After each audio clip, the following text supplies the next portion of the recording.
Poon,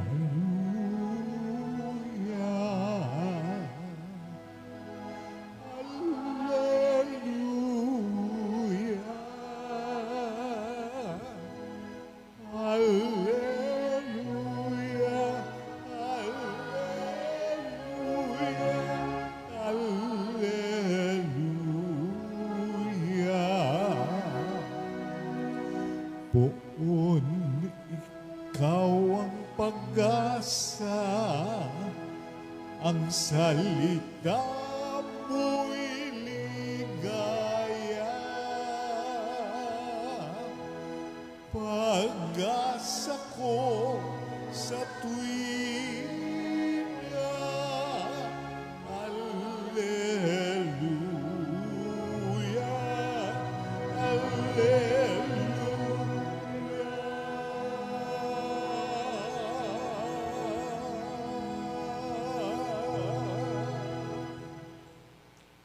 Sumainyo ang Panginoon. At sumaiyo rin. Ang mabuting balita ng Panginoon ayon kay San Mateo. Papuri sa iyo, Panginoon.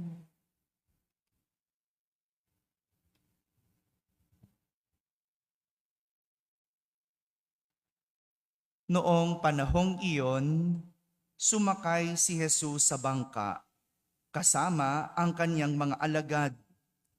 Bumugso sa lawa ang isang malakas na unos at halos matabunan ng mga alon ang bangka. Ngunit natutulog noon si Jesus. Kaya't nilapitan siya ng mga alagad at ginising. Panginoon, tulungan ninyo kami. Sabi nila, lulubog tayo. At sinabi niya sa kanila, ano't kayo'y natatakot?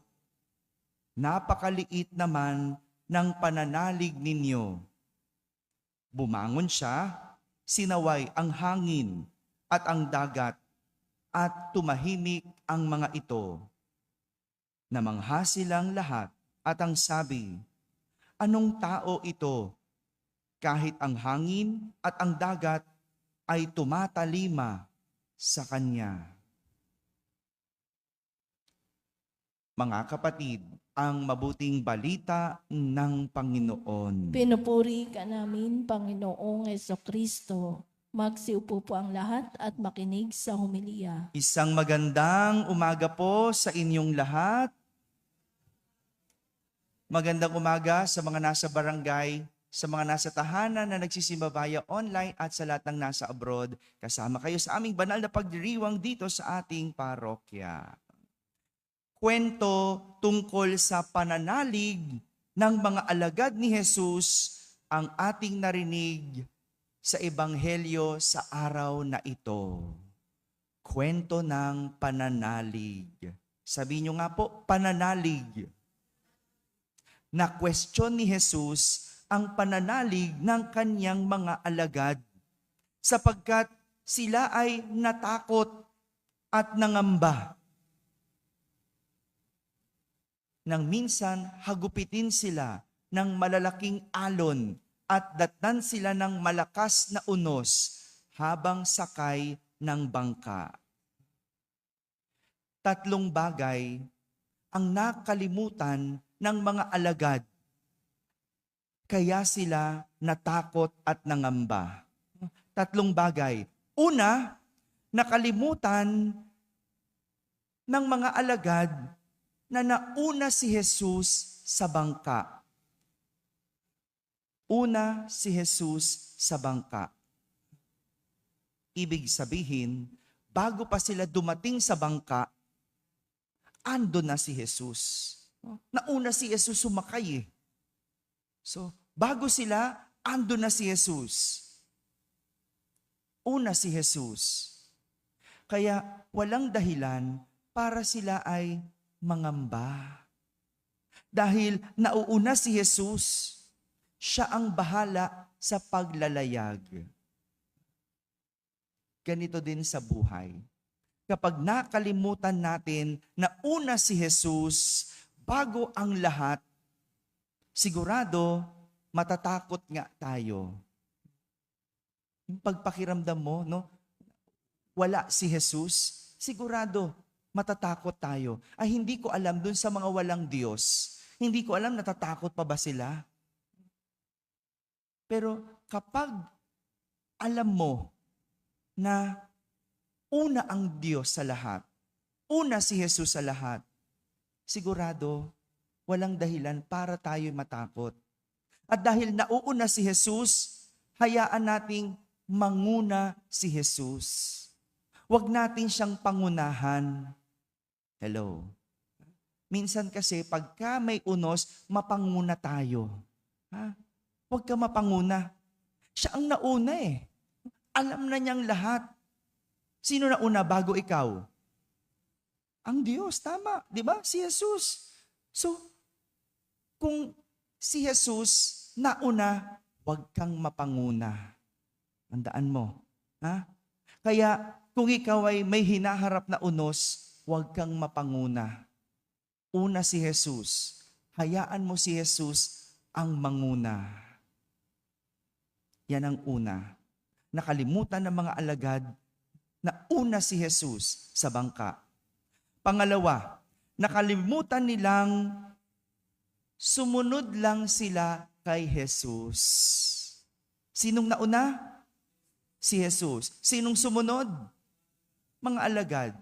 Sa madaling salita, dahil sumunod lang ang mga alagad, dapat inaantay muna nila ang gagawin ng nanguna sa kanila. Hindi ba ganun po ang isang tagasunod? Susunod lang sila, kaya walang dahilan para sila ang gumawa ng paraan. Sila yung alagad. Sila yung mga tagasunod. Sila yung mga susunod. Ang taong tagasunod, hindi kikilos hanggat hindi kumikilos ang sinusundan. Tama? Nakabatay ang pagkilos sa kanilang sinusundan. Dahil kung hindi, masisira ang lahat. Parang sayaw o zumba. O, sino ba nagzuzumba dito? Di ba wala? O, di ba? Di ba parang sayaw, no? O yung ating manto dance, o di ba?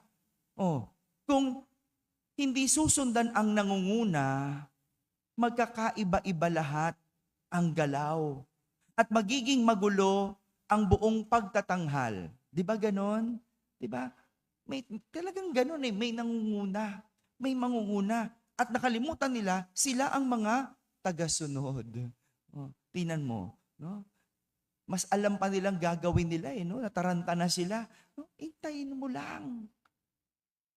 Kapag ka minsan ganyan tayo, no? Nakalimutan mo, sinong alagad? Tayo. Sinong Diyos? Siya.